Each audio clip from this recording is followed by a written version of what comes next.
John Osborne here with Basecamp Trading, and today we're looking at Planet Fitness. That's PLNT. And Planet Fitness has been in a channel here for quite a while, since all the way back to, well, we started to see that we're in a channel about here. So about the end of May, we put in a high of the channel back on May 19th. That's at 54.89.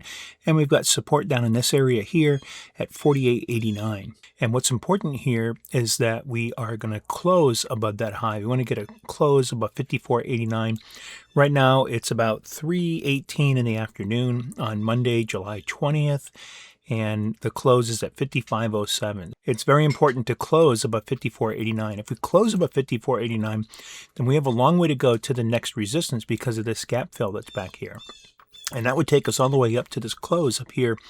And this would be at 63.96. So there's a potential for this to really run nicely if it decides to start moving forward. You'll also notice, if you look a little closer, we're moving above the 50 EMA and SMA today.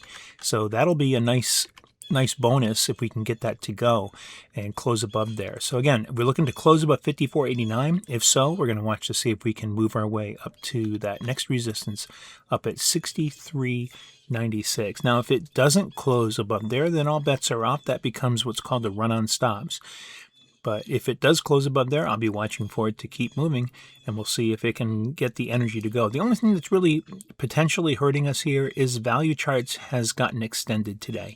And we can see that down here. I got a value charts indicator running where we got two red at the top. That's a little bit of a downer on this one here, but the rest of it looks good. We'll see if it can overcome that and follow through on that. And if it does close above here, then we might expect to see a little bit of sideways activity before it starts to make this move. So it might not happen right away. It might take a little time, but we've been taking a long time to get out of this channel. So I have to have a little bit of patience here and see if it'll follow through.